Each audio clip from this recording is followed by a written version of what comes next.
righty, let me share my screen here.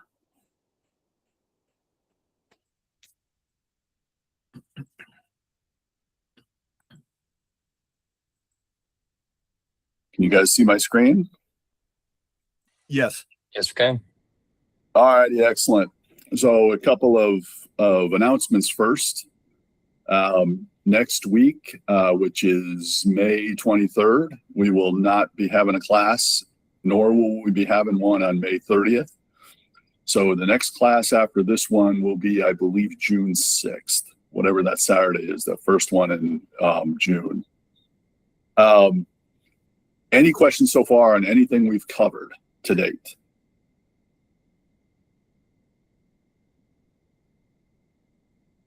Nope. Okay, good. Let's move forward. Option Greeks. Option Greeks, they're called Greeks because they use Greek symbols to describe various derivatives of the Black-Scholes equation, and we'll go through what those are. But there are 4 Greeks that if you trade options, you need to just understand innately. Those Greeks are delta, vega, rho, and theta. Delta is the change in the price of an option due to change in the underlying. Vega is change in the option due to change in implied volatility. Theta is change in the option price due to time. And rho is change in the option price due to interest rates. There's a couple of second derivatives that are also interesting, and we'll go through those as we go on. But basically, here's where we add a little bit of calculus to our teaching here. We won't actually go through and derive the Black-Scholes equation for each of these or anything like that, but we'll describe what they mean. As I said, option Greeks are partial derivatives of the Black-Scholes equation that describes sensitivity to the changes in the various variables. First order Greeks are delta, vega, theta, and rho. Second order Greeks, gamma, vana, charm, bama, veta, and bera.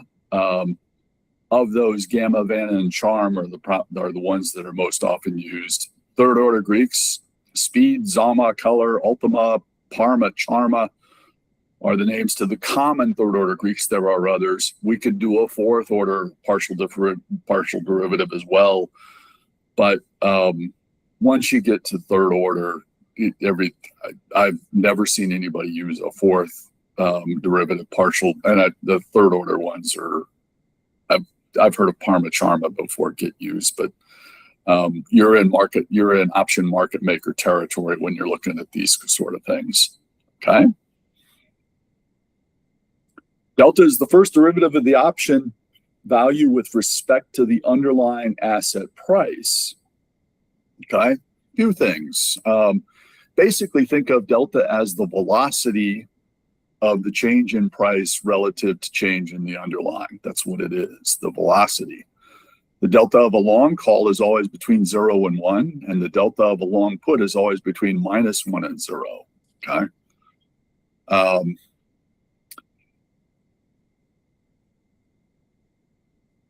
The difference between the delta of a call and put at the same strike price is always 1. I guess I knew that, but knew that intrinsically, but never thought about it, except for this class.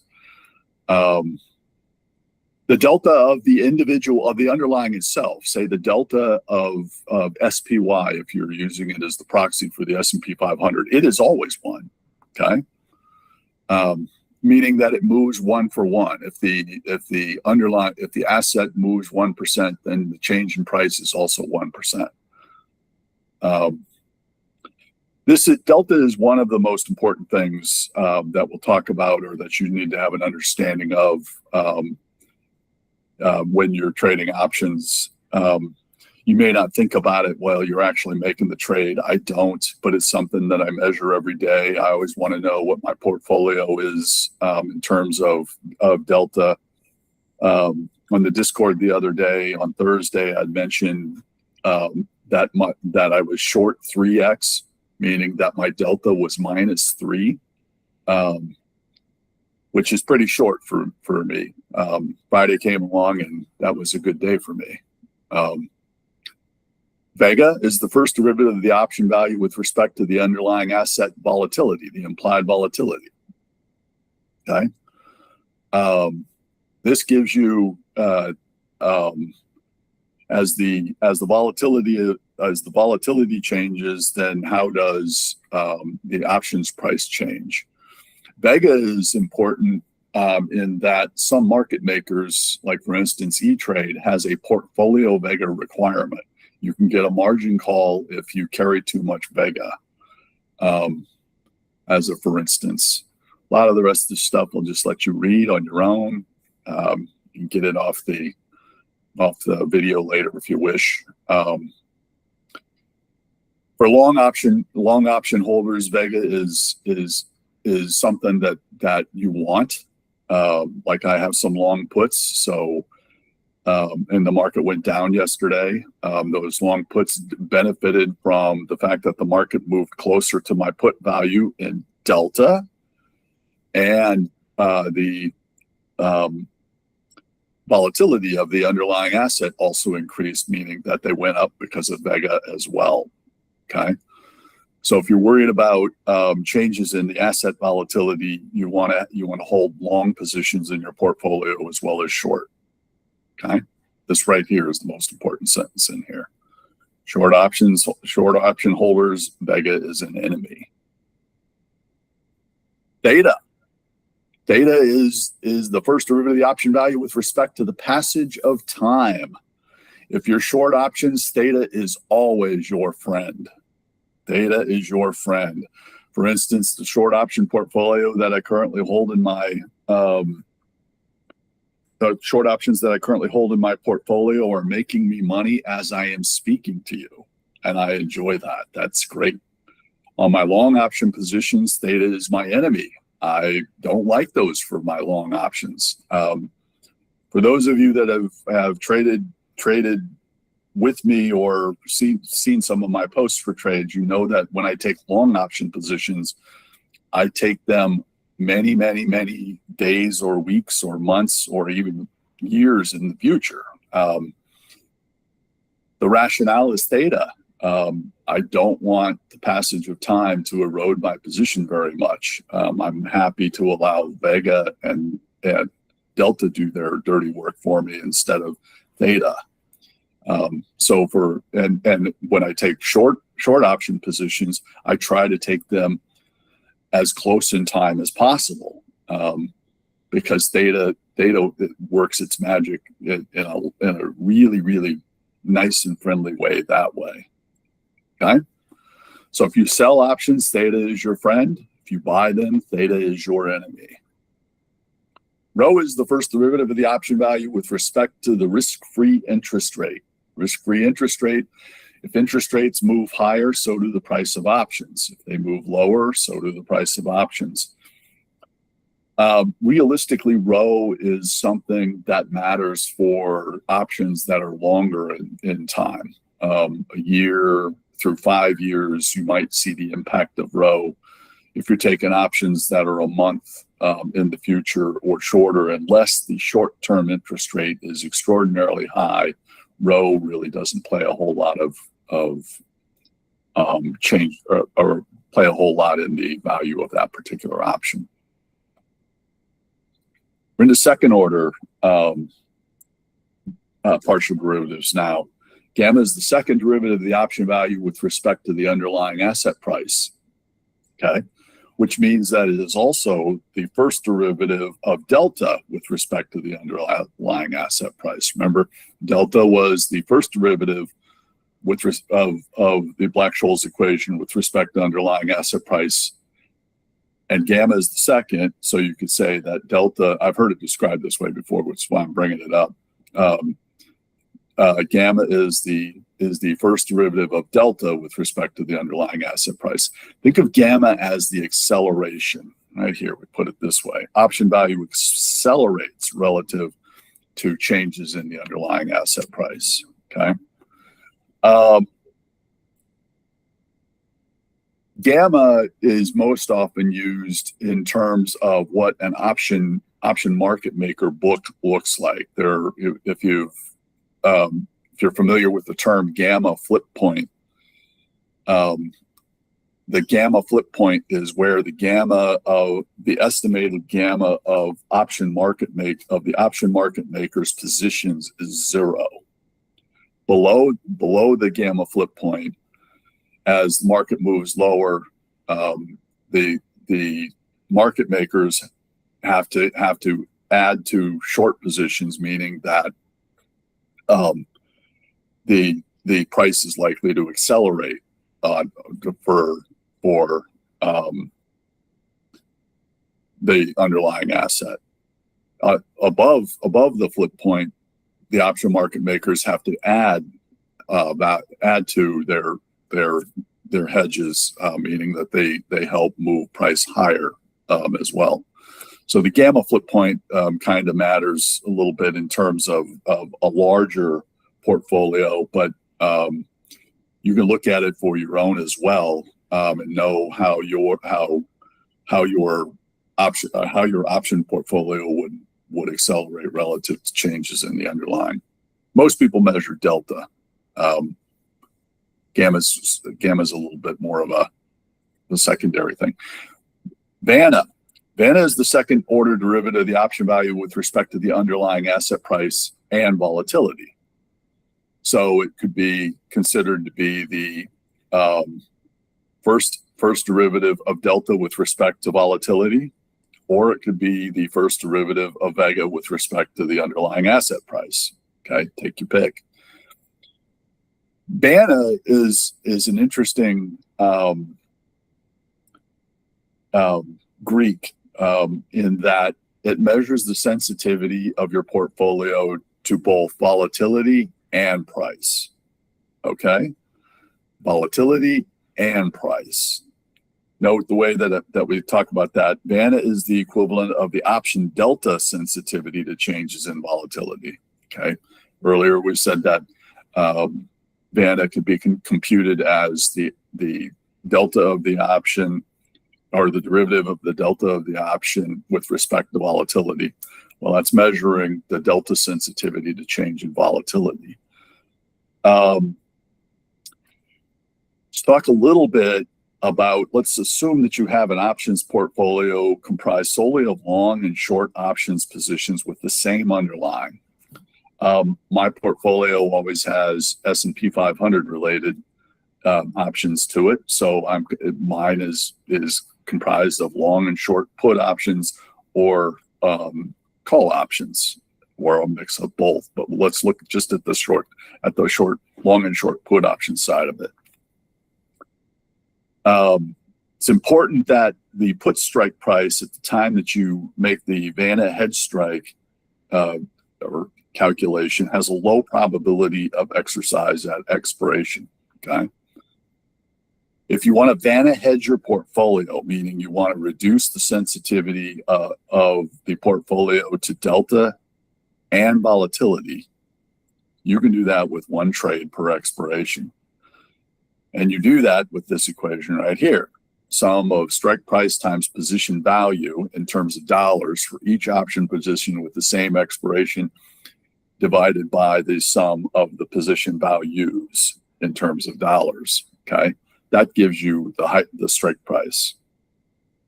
Then you take the position value, which is considered negative if you're short, and the position value of the hedge you need to buy, because you're doing -1 times that. This strike price at this value in order to completely hedge your portfolio from a Vanna point of view for that expiration. It only works for that expiration. So if you have 3 expirations, you need to do it 3 times.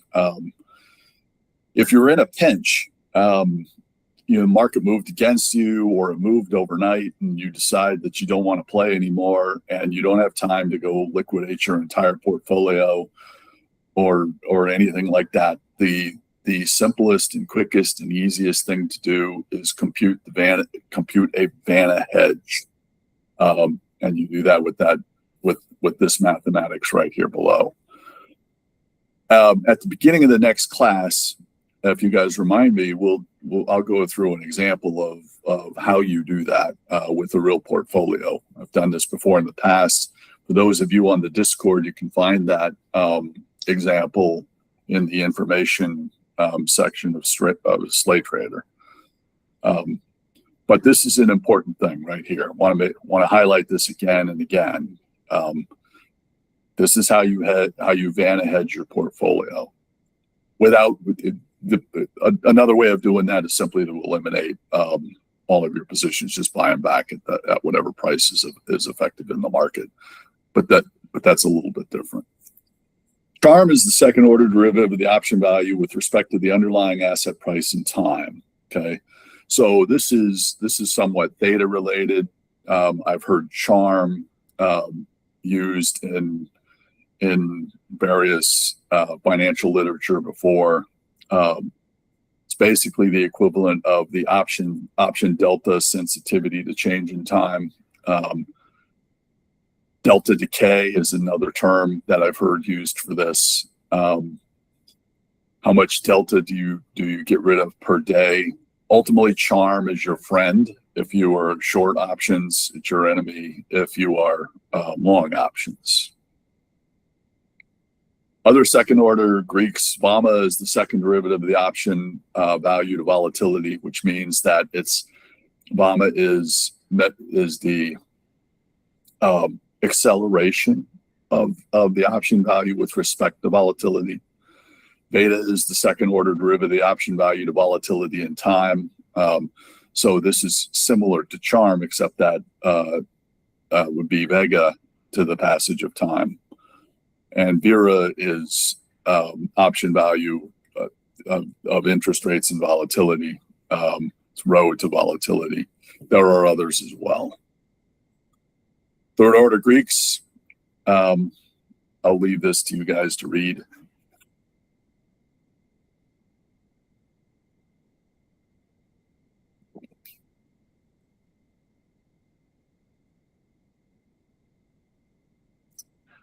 Big takeaway here, third order Greeks are unlikely to impact your trading or trading decisions. I don't ever consider Parma Charma when I make a trading decision, but that's for my individual account.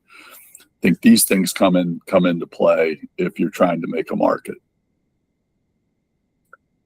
Questions so far? Anyone? I just find even going through this multiple times with you, Peter, I always forget most of it. And then, as you pointed out too, unless we're really using them, once we have them as set and forget, that's usually how I kind of then remember them or look at them, unless they're impacting me in that split second, if that makes any sense. Yeah. I mean, the four that really matter, are the first derivatives. And when as many of you know, every day, just to make sure that I stay within margin management, we run a test of our portfolio, and the things that we measure on the portfolio are vega, delta, and theta. And I look at all of those every day. I want to know, from a theta point of view, how much I can expect to make over the course of the next day with just the passage of time. I look at delta to know how I'm positioned relative to the market. And if I don't like how I'm positioned relative to the market, I change it by either buying or selling options to impact my delta.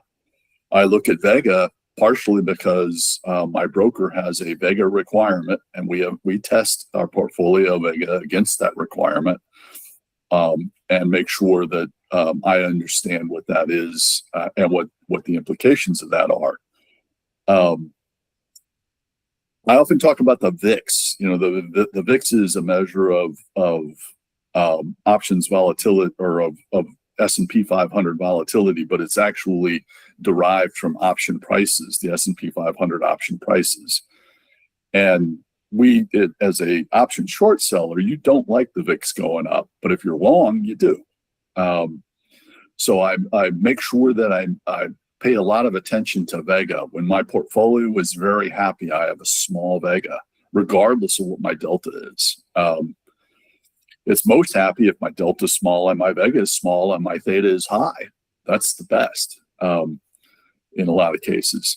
I don't usually try to, on a daily basis, try to impact my vega per se organically. I allow my trades to go do their thing, but I do measure it and pay attention.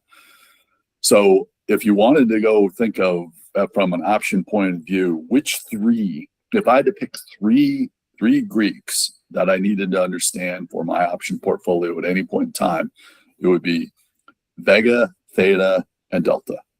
Those three. And then after that, I would pick vana and gamma. Note I'm leaving rho out. I don't really care about rho for how I trade. It just isn't ever anything that's going to impact me unless short-term interest rates are around 10%. Then I might start paying attention to rho. Any other questions? Yeah, I wanted to spend another second. I think for me, at least, not having traded and all that, delta makes sense. Underlying asset changes the options premium.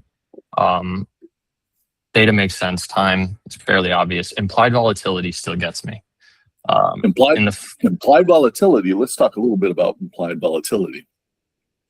So there, in the Black-Scholes equations, there's two volatilities. There's underlying asset volatility, okay, which is the standard deviation that you can compute on how on the changes in say the S&P 500. Okay, that's the underlying asset volatility. Implied volatility is something that you can't compute. It's set by market makers. It's how they go, and you can't predetermine that. We can't predetermine that. And I remember from the first class, not to interrupt, but I remember from the first class, this is the exact discussion, and I agree it was like a supply-demand kind of thing, right? At the end of the day, if you're a market maker and you don't want people to buy options, you raise the price of the premium. Right? Kim, did we see that this week? I apologize. One more time, in relation, did we see Don't say that again, Andy. At least how I understood it's a supply demand thing. And so at the end of the day, if you're a market maker and so if the option market makers don't want to offer any more, if they don't want you to buy, if they want to stop the buying of, they would raise the price. Did we see that? Where did we see that this week? Well, not only did we see that in the last 15, 20 minutes of the day, I was playing ping pong with it because I was comfortably out of the market. And I was just wondering, you can see the battle as options are expiring. I'll be very quick with the thing. As it say, for example, dropping down, if the floor, so to speak, was 74.30, if it would get down to 74.29, all of a sudden you see it go up 2 points. And this is in the last hour to 20 minutes of it. You see this then going back and forth. It's a battle. And then what happens is if there's exhaustion on either one or both sides, if it's on both sides, the price will end up within 3 to 5 points. Otherwise, if you take a look at how it dropped in the last hour or something, you just see then the market makers either couldn't do it or some things changed. Hopefully I wasn't too verbose, but you're giving away the fact that you do a lot of day trades. Well, to answer the question a little bit different. Let me ask it this way: was call premium higher this week than normal, or lower? Oh, it was a little higher. It was a lot higher. Call premium was a good example of that this week. Last week, I don't sell calls unless call premium is extraordinarily high. That's how my portfolio got to be 3x short, was because call premium has been high for a few weeks now. But a lot of that call premium evaporated on Friday. Let me give you an example. At the market high on Thursday of this past week on May 14th, we hit 75.21. 7,700 calls for next week, for next Friday, May 22nd, hit $8 on Thursday. Okay. For basically a 2+% move over 6 trading days. You might given what the market's done over the last 7 weeks, you might say, well, geez, that's just a walk in the park. Of course it'll reach that. However, at the close on Friday, those same $8 options traded at 40 cents. Now, 40 cents seems reasonable. Of course, now we have 300 points to go to get to that 7,700 instead of 200 points to go. But that's how much the price changed. The price was insanely high. I was trading 7,900 options for next week, not 77. I just happen to have some 7,700s in my portfolio, which is why I know what the price was. But trading 7,900, and I bought them all back on Friday after I got my profit target. So call premium this week was like that, Andy. At the end of March, put premium was that way. That's when the market was lower. Again, the options market makers can the option market makers change the standard deviation of the underlying asset? No. Can they change theta? No. Can they change they can't change the strike price relative to the underlying either. Those are fixed. So the only variable they can change is implied volatility, and that's how they control the price. And So- you and I ahead of time have no way of a priori knowing what that will be. So you almost always want your portfolio's Vega to be low then. Sensitivity to a fundamental thing that you can't control outside of other market makers. Well, to be honest with Is that accurate? if you think about it, if you have low sensitivity to everything that you can control, then the only variable left is that one. Yeah, Right? exactly.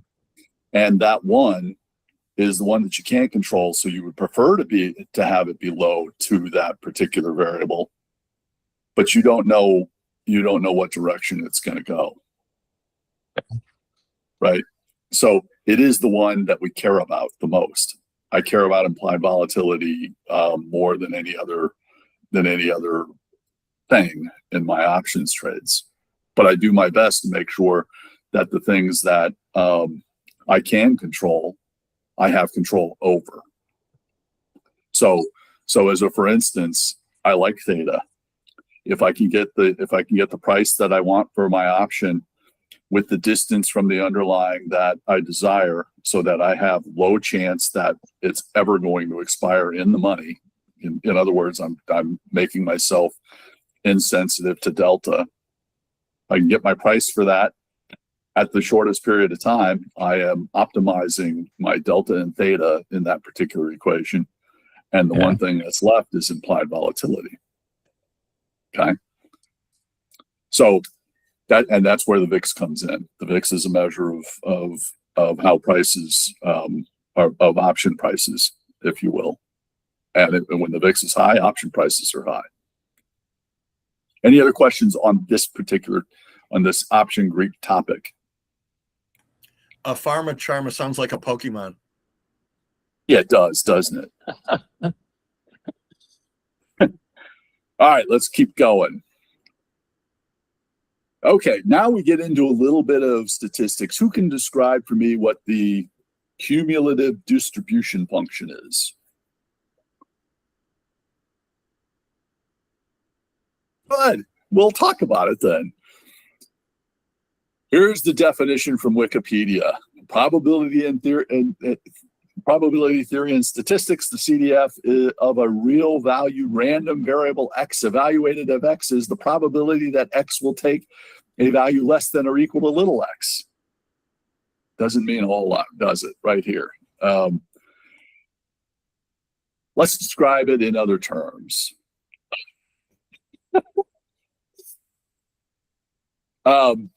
Let's say we take 20 random numbers, and I've got them listed here: 19, 23, 13, 16, 15, etc. First, we want to sort them from lowest to highest, or we could do it in highest to lowest, but we're just sorting them here from lowest to highest, okay? We're going to assign the probability of 0% to 2, meaning that nothing in this series of data is lower than 2. And we're going to assign the probability of 100% to 49, because nothing in the series of data points is higher than 49.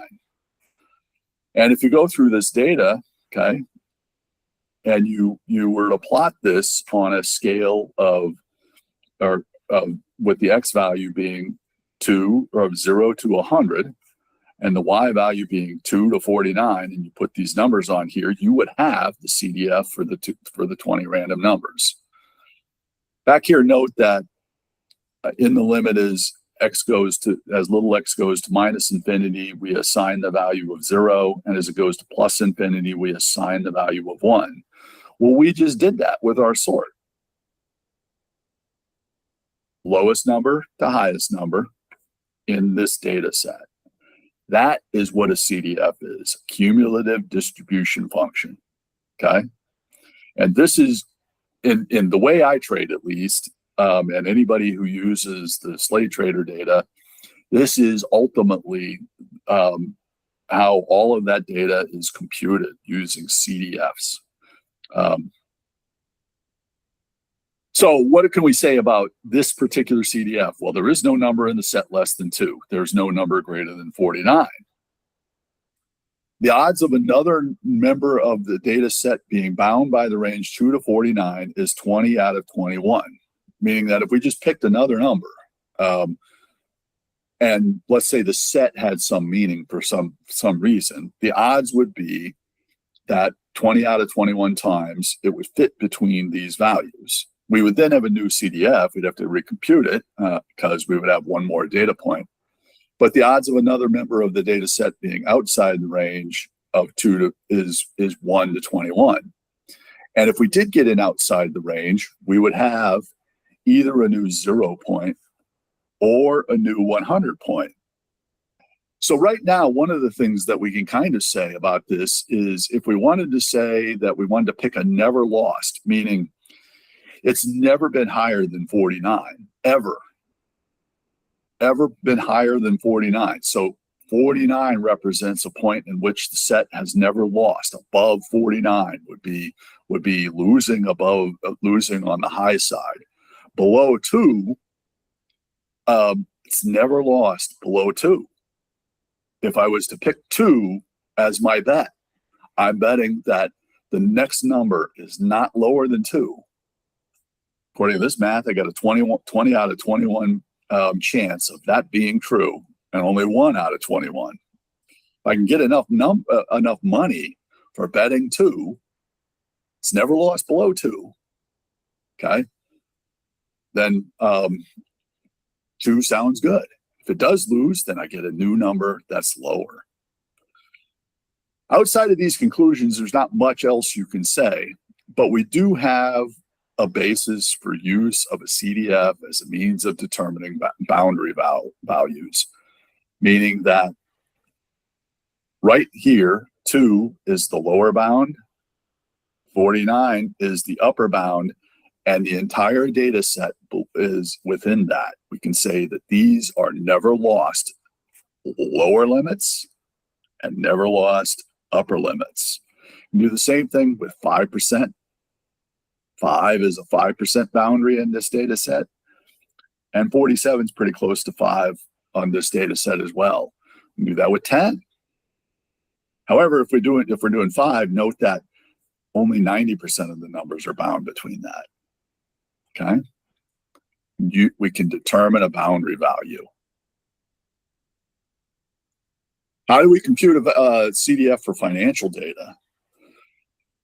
Well, let's compute the percentage change between the closing the closing quote today and the closing quote end days in the future. That's what we really want to determine. What is the probability end days in the future? Okay.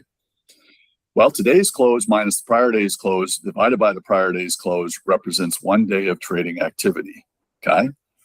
Tomorrow's close minus the prior day close divided by the prior day's close represents 2 days of trading activity. We can go through time and say, well, okay, here's 2015 as a for instance. If I choose close to close data and I go use, let's say our benchmark is 522, the next day is 526, that represents 1 day of trade right there. If I go to 527, that's 2 days of trade right there. If I go to 528, that's 3 days. 529, 4 days. If I have enough data, I can go make a statistically valid estimate saying, once I built my CDF,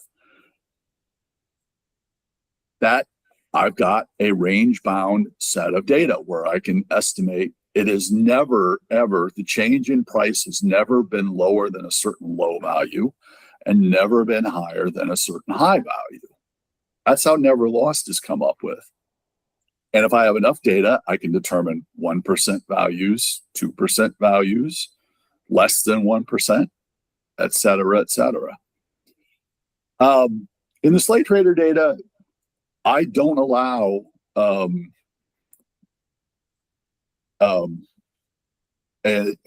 stock symbol or an ETF symbol if there is not enough data. How many years of data do I require? Kim, do you remember? Not really, but I'm going to jump and say, 10 comes to mind. I'm probably off. 10 years? It's half of that. It's 5 years. So let's talk about how much data 5 years is. Approximately how many trading days are there in 1 year? 250. 250. So 5 times 250 is 1,250. Okay. Which means that instead of 20 points here, I have at least 1,250. Okay. What are the odds of the next data point that I get, or the next percentage increase or decrease that I have, being outside the bounds of that 1,250, Andy?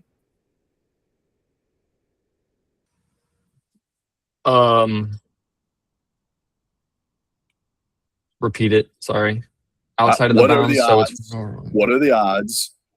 What are the odds of some future percentage being, let's say in the next 60 days, future percentage being outside the boundary that I already have? I have 1 out of 1,250 days. 1250. 1 out of 1,250. Does that sound like a decent bet? No. Yeah. No. Well, Somebody said no. I said no.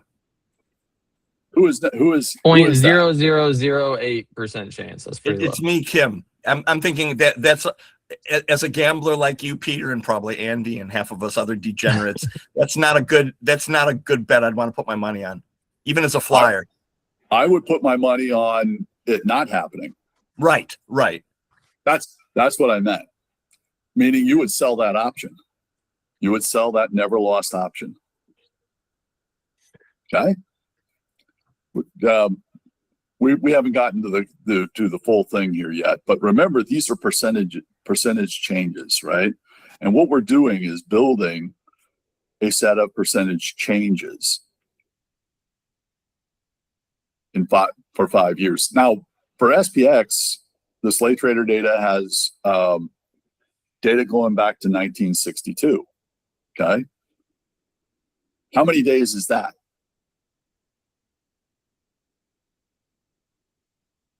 Oh, come on. You don't know right off the top of your head? That's tough. All right, I'll give you the answer.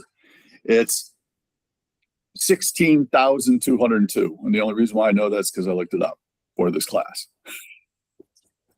So the odds of getting a percentage change that is outside of those bounds is 1 in 16,202. It's not likely to happen. I'm 62 years old. That means that those bounds represent something that's never happened in longer than my lifetime. You would bet on that kind of never lost as well. That is not going to happen this time. Okay. Hey, Peter. Yes. Good morning. Thank you for the class as always. You described never lost earlier as it's never been outside those bounds. That's right. I thought that never lost was an underlying stock has never moved that quickly over a certain time period. That those are the same things. Okay. So it's not let's that go back to here. Shopify has never been outside of $2 and $49. It's that it's never moved by that amount over X number of days that you've got here on the right hand So let's side. just show this. Let's just show this. This is Shopify again. Okay. Yeah. If you notice, these are not ordered. These are just the changes from one day all the way through, right? So we've got negative numbers in here and we've got positive numbers. I resort these. Okay. So that the CDF is these values sorted. These are just the raw calculations. Eventually, when they're resorted, you get a zero. You assign a 0% to something that's the farthest away, all the way up to something that's so. Like for instance, this is the 1 day CDF for Shopify from when I did this. This is a couple years old. But it had never moved more than 12% at that particular point in time. Now, whether or not that still is accurate, I don't know. But in 1 day, it had also never moved more than 20. Over 60 days, it had never fallen more than 65.86 or risen more than 168.92. Okay? Yep, we're good. Thank you. So this is now representative of the Shopify CDF. And it's computed in an Excel spreadsheet, if you wanted to do it that way, through this sort of mechanism. I'm just simply taking all of the data, I'm anchoring a particular close, and then I'm looking ahead in prior history space and saying, what has it done in the past? And then projecting that into the future and saying, it's not likely to do that in the future either. But sometimes it does. The last time SPX fell outside the never lost range, does anybody want to take a guess? Phil, so you can't opine. Anybody want to take a guess? I know the date.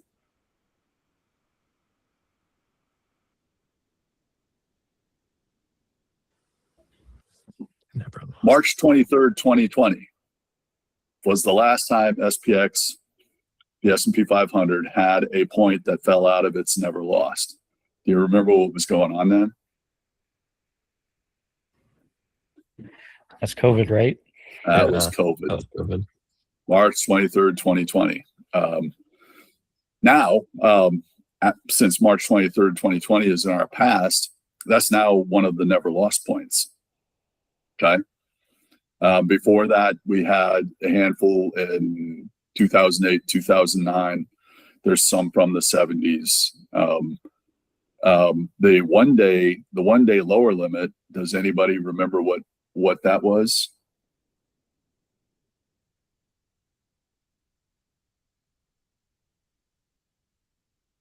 You got to be an old fart like me in order to know that. Andy, you weren't born. Yeah.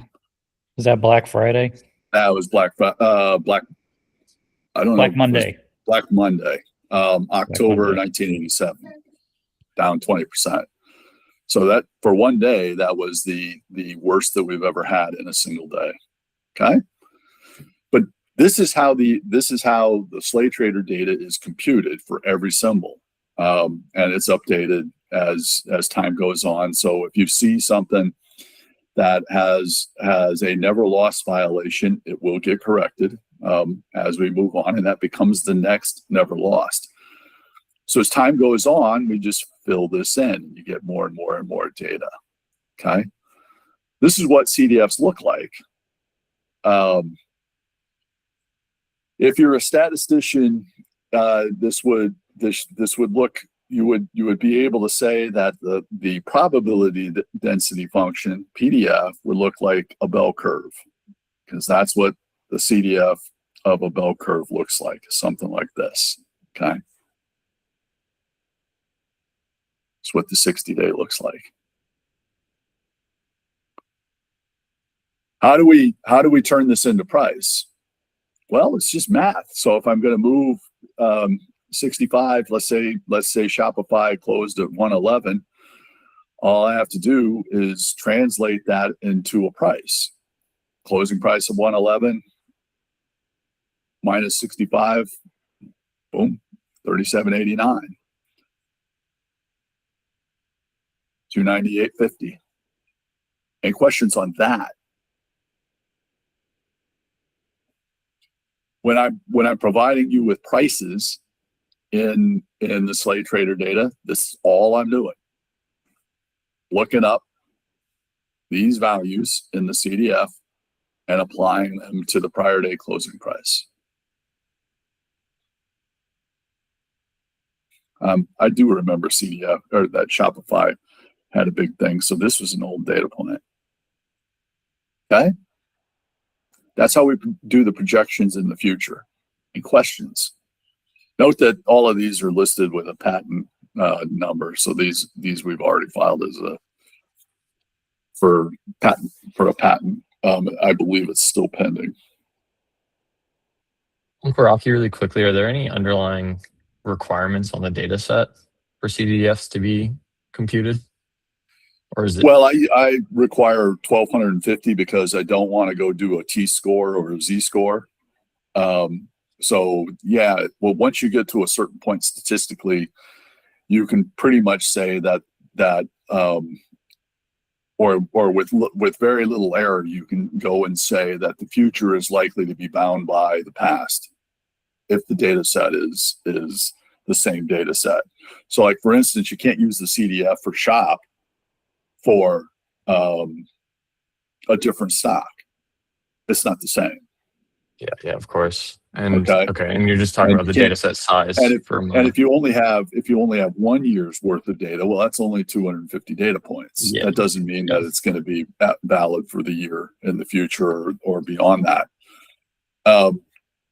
Again, I only trade SPX. I've got 62 years worth of data. I'm working on going and getting, or I'm sorry, I've got more than that. I got since 1962.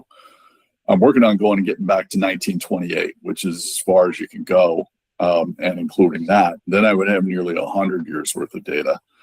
And I would feel pretty confident that at least for the rest of my life, everything will be bound within that 100 years worth of data. Or whether or not that's valid over the next 100 years, I would say the odds are unlikely, right? There's always a chance that something in the future is going to be it's going to invalidate that prior 100 years. So if you add another 100 years to 100 years worth of data, there are decent odds, and they can kind of be computed that you will violate never lost again. But that's not. But gambling is always like that. It's kind of what, if you want to think about this, I've always described people that will be good at trading options, like Kim said, you're a good gambler. You don't place bets that aren't in your favor or that you believe won't be in your favor over the period of time that you're gambling. People that are good at sports betting would also be very good at options, because you're making a bet again that the odds are in your favor for this. Okay. Here we compute it. I tell you what 1% is, what the 1% odds are. I tell you what the 5% odds are. I tell you what one in 10 years looks like if there's 10 years worth of data. Is what it is. And we got all of that. Okay. No, thanks. So 5 years worth of trading history is what I require. It doesn't mean that less is any better, or that, and personally, I like more. 5 years is great. More is better. We have a number of symbols that go back to at least 1962. Caterpillar is one. I think Eli Lilly is one. A lot of older names go back that far. And so those are good to know, and take a lot of comfort in the fact that you have that much particular data. Okay. So the I would essence of, argue, Peter, that, oh, sorry. I was just going Go to ahead. add on one other statement there that, those companies, most of the time, are not going to give you a ton of premium either. They're highly stable organizations, right? They're the GMs of the world, unless there's some other news shock that creates that, volatility. Those are probably not going to be your premium, major premium dealers, although they're also not going to be moving much. So your never lost will be maybe closer to the stock price, I guess. well, never lost is a function of volatility. Right. Okay. How much premium you can get off never lost depends a lot on what volatility is. So if the VIX is high, which is kind of a measure of volatility, you can get premium on those names. When it's lower, Mhm. you're less likely to. Depends on how much. Depends upon what you are trying to achieve in terms of your portfolio. Mhm. Let me give you an example. Let's say you have a $20,000 portfolio, okay, and it's invested in a mix of stocks or something like that. If you used options as an overlay and you made just $10 every day on that overlay, or $50 a week, okay, by the end of the year, you'd have $2,500 extra over and above what you made out of that stock portfolio. Just $10. Okay. $10 can be usually pretty easily achieved if you're using, say, SPX Never Lost and you have option level 3, because you can get $10 out of a never lost option in a spread. Depends out. Sometimes you have to go out farther than others and things like that. But you can get it. Okay. Now, if you wanted to go make more money than that, well, then there's maybe a little bit more sophistication that's required, or things like that. But I will argue that every single day in the 880 symbols that we screen, there is at least one of them that's going to be able to pay you pretty well for a never lost position, because things just don't move. They all move a little bit differently. Sometimes you just had earnings. There's a name that I guarantee you almost no one follows in the Slate Trader data. It's called Hubble. Its symbol is HUBB. It's actually an AI play. People don't realize that. They make electrical equipment. The stock price is done rather well. It's in Screener 2. Again, its symbol is HUBB, but it has one property that I happen to know about, and I play it in my individual portfolio, but I can't professionally because we're limited to SPX. But it always goes down on earnings, whether they're good or bad or whatnot. The price of the stock goes down after its earnings report. I don't know why. So I can sell a call and buy a put and make money every time it has earnings. I think I've done that for 5 straight earnings quarters. Why that happens, I have no idea. Don't really care until that stops. Okay. But usually the way that I trade that is I'll sell the call and use the proceeds to buy the put. So it's free trade. As long as the call never gets breached, then I don't really care whether or not it makes money, but it has. It's printed money 5 times. There are all kinds of anomalies like that in the data somewhere. Lately, we've had a lot How of did you find that, volatility. Peter? What's that? How did you find that? Did it just kind of like trip over it, or were you Oh, I got it. doing some sort of systematic? There's a guy that I know that owns it, and he asked me why that happens. Oh, mhm. And I said, I don't know. I have no clue. And he was like, it happens every single time. He's been a decade-long holder. He's owned it for some time. And he goes, it seems like every time they have earnings. So I went and looked, and it's like, yeah, that's right. It does. It tends to go down after earnings. Why, I don't know.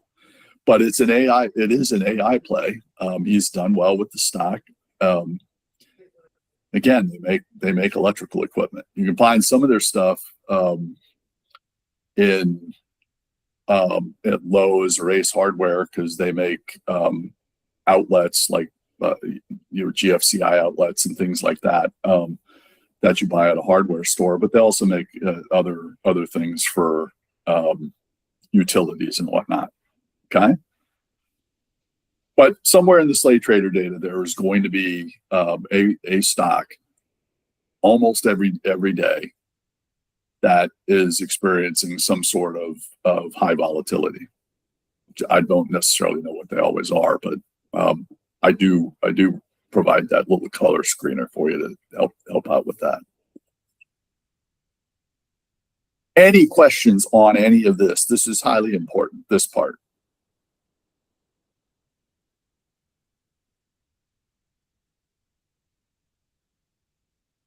Okay. We are an hour into this. I'll let you guys cogitate over this stuff for a little while. And then we'll wrap it for today. Again, no class next week or the week after. The next one will be June 6th. Okay? All right, I'll talk to y'all later. Have a good one. Thanks, Peter. Sounds Thank you, good. Thank Peter. you. Thank you, everybody.